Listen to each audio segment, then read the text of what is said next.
Coming up on the program today, 23 people die following the collapse of a metro overpass in Mexico City.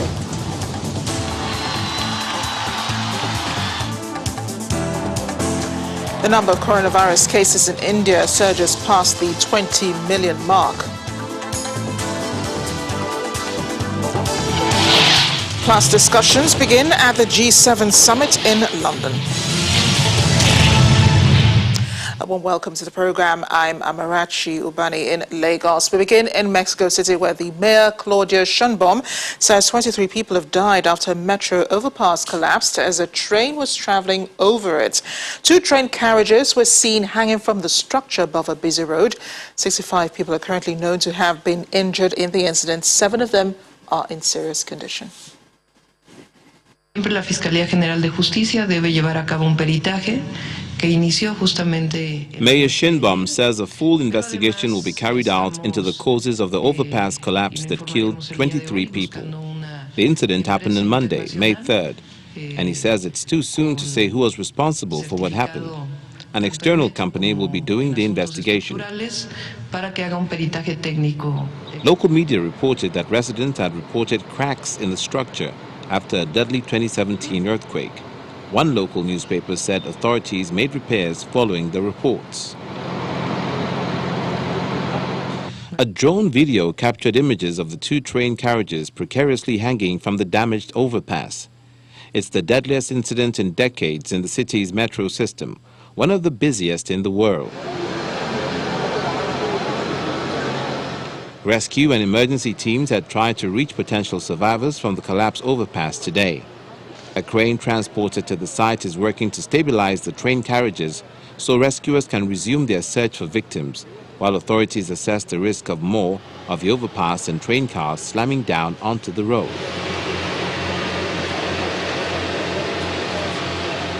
Rescue had been suspended as the structure was very weak. Emergency crew are working through today to find more victims. Authorities are also working to identify the dead. 1 person trapped in their car underneath the wreckage had been rescued alive and was taken to hospital. 7 of the people transported to hospital were in critical condition and are undergoing surgery. The crash has raised questions about safety on one of the world's busiest metro systems, which spreads across a vast urban sprawl that is home to some 20 million people. It comes a year after 1 person was killed and more than 40 people injured in a collision between 2 metro trains in Mexico City.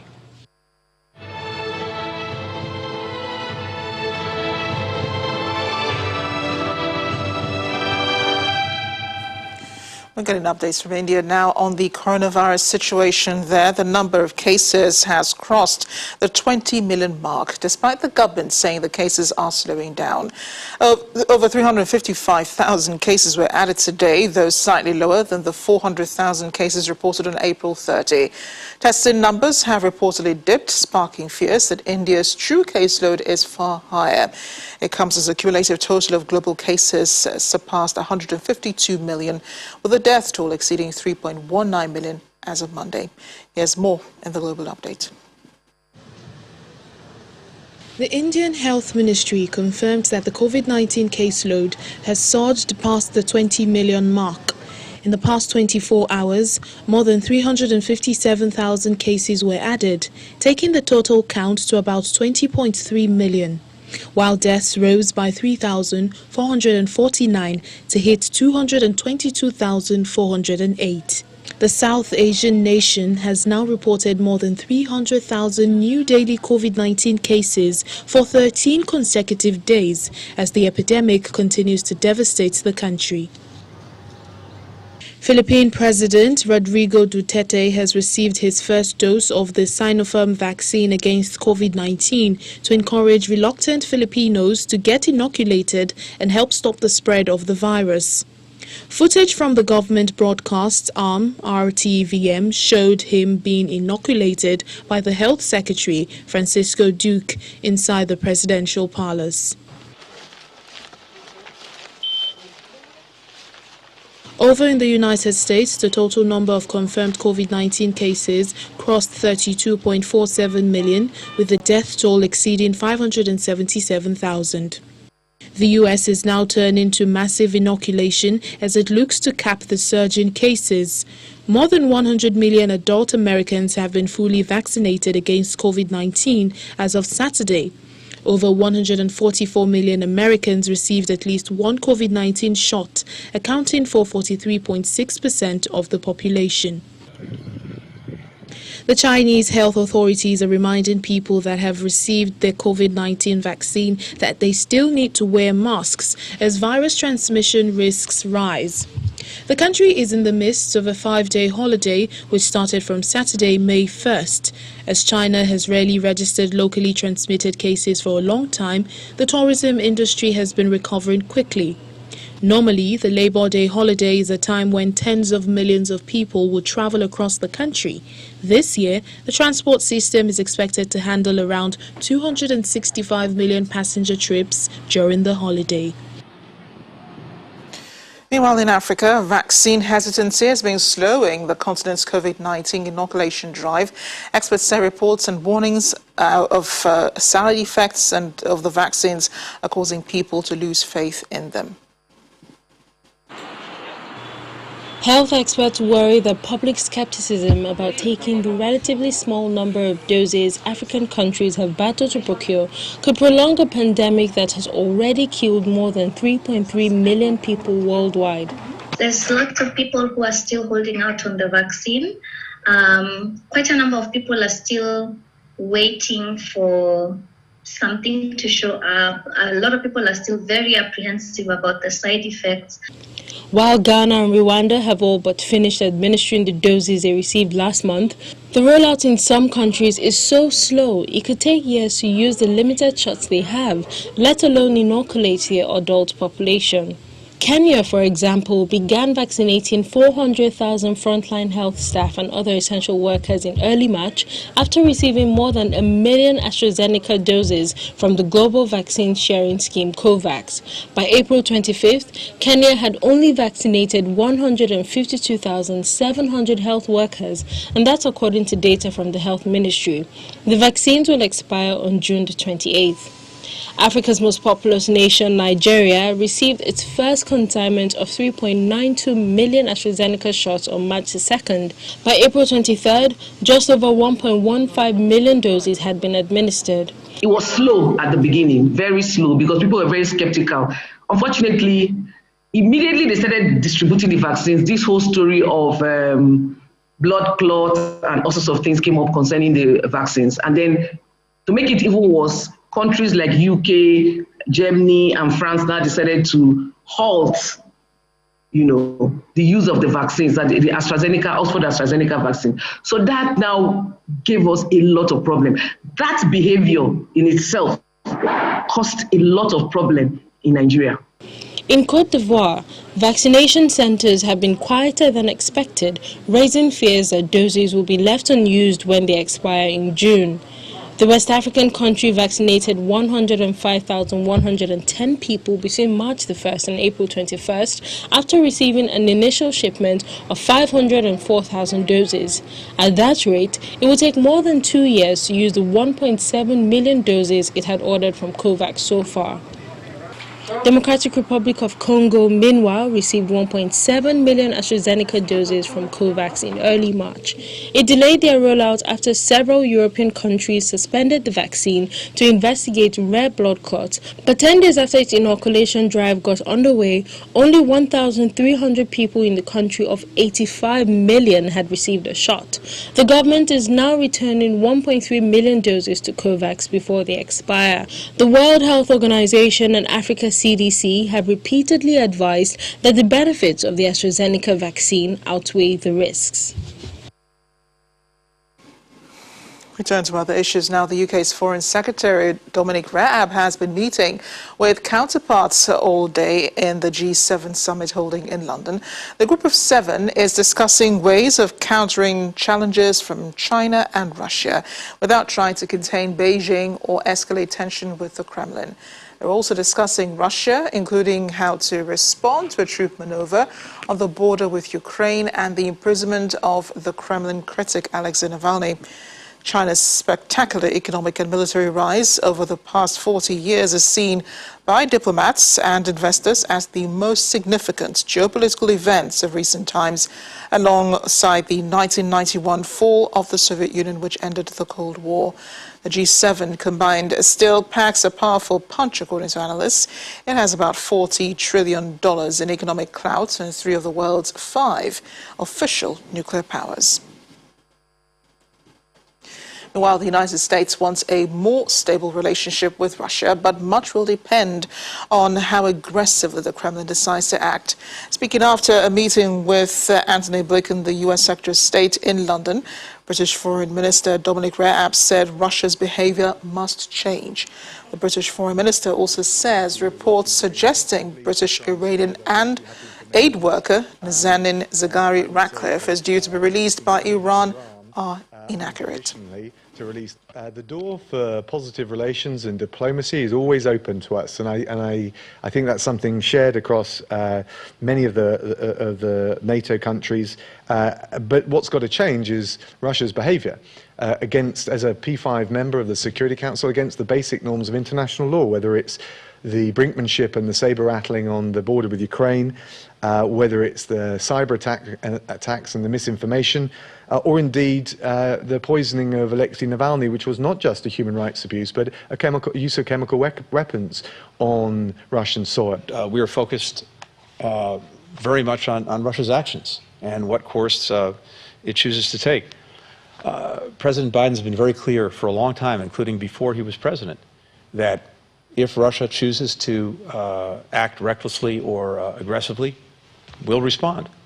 But we're not looking to escalate. We would prefer to have a more stable, more predictable relationship. And diplomacy is always open to us, Away from the G7 summit, Scotland's First Minister Nicola Sturgeon says she will not propose a referendum on Scottish independence immediately should her Scottish National Party secure a parliamentary majority in Thursday's election.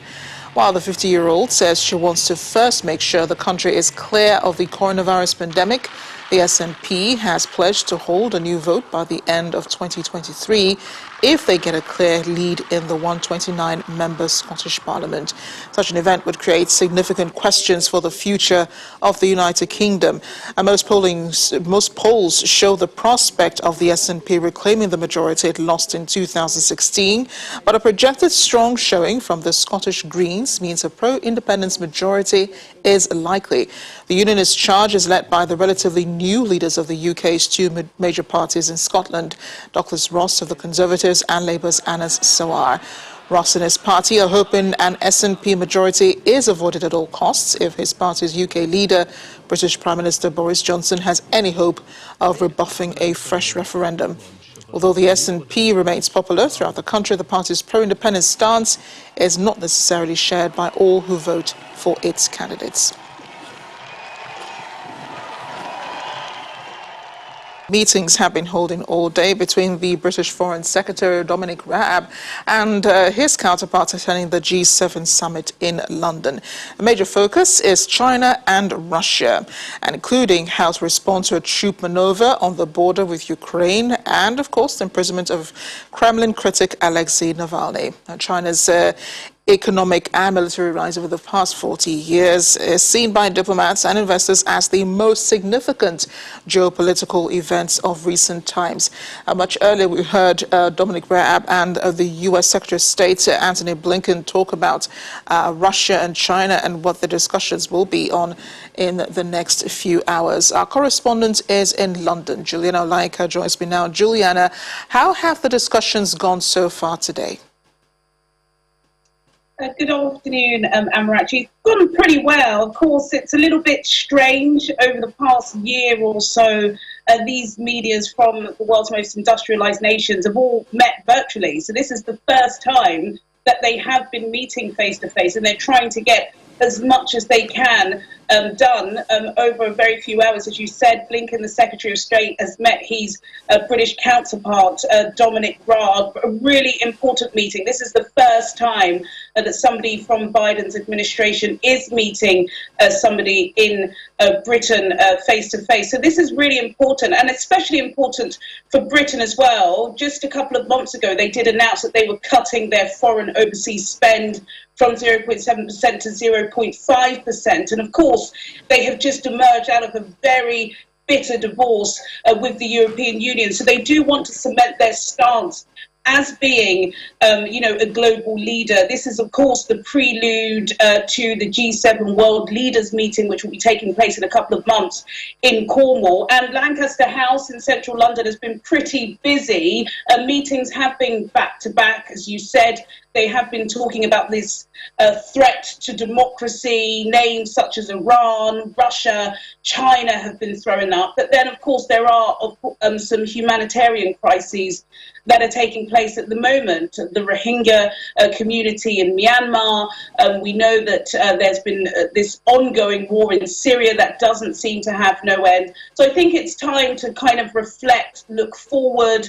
We know that Trump's administration was very nationalistic. So I think world leaders are hoping that with a new US administration, the fact that we finally seem to be getting out of this pandemic, that new ties can be formed and the world can hopefully resolve some issues that have been long-standing. Well, Juliana, thanks again for bringing us up to speed on this. Eyes and ears to the ground. I know we'll be reaching out to you for more on this situation there. Thanks again.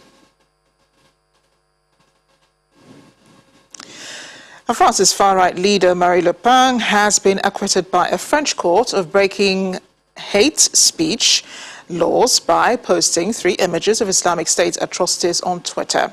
The court in Nanterre in Paris found that while the pictures were violent, they fell under political protest and the right to freedom of speech.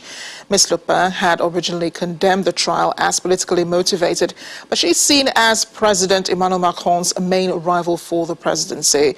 She was runner-up as National Front leader in 2017 and is well placed in the opinion polls to reach the presidential runoff again next year as head of the rebranded National Rally. The trial, which began in February, dates back to social media posts of gruesome pictures of Islamic State murders by both Ms. Le Pen and party colleague Gilbert Collard in December 2015. I talk about making a terrible mistake and thankfully avoiding a diplomatic row. A farmer in Belgium has caused a stir after inadvertently redrawing the country's border with France. A local history enthusiast was walking in the forest when he noticed the stone marking the boundary between the two countries had moved 2.29 meters. A Belgian farmer, apparently annoyed by the stone in his tractor's path, had moved it inside French territory. Instead of causing international uproar, the incident has met with smiles on both sides of the border. The border between France and what is now Belgium stretches 620 kilometers and was formally established under the Treaty of Kortrijk, signed in 1820 after Napoleon's defeat at Waterloo 5 years earlier. The stone in question dates back to 1819, when the border was first marked out. A representative of Hong Kong's largest protest organizer, the Civil Human Rights Front, defended his organization's right to public assembly amidst a police probe into the group. The Front, an umbrella organization comprising various community groups, including democracy campaigners and trade unions, had been asked by police to answer a series of written questions, including why they had not formally registered as an organization. They were also asked to provide details of their finances. And outside the courthouse in Hong Kong's Wan Chai district, the group's convener, Figo Chan, rejected accusations the group had broken any laws. He says the group had closely worked with the police for 19 years in organizing public assemblies. Civil Rights Human Front is the organizer of Hong Kong's annual rally, the July 1st rally, marking the anniversary of when the city returned to Chinese rule in 1997. The group was also front and center in organizing police permits for many of the city's massive protests and marches during the 2019 anti-extradition movement. Experience the night at the museum, at the National Museum of Egyptian Civilization. It's home to 22 royal mummies, if you're interested. Visitors can enjoy their Ramadan meals, dine among antiquities while visiting. Take a look. Egyptians can now take advantage of a unique dining experience during the holy month of Ramadan as they enjoy their iftar and suhoor meals at a new restaurant a few meters away from 22 royal mummies recently moved to Cairo's National Museum of Egyptian Civilization.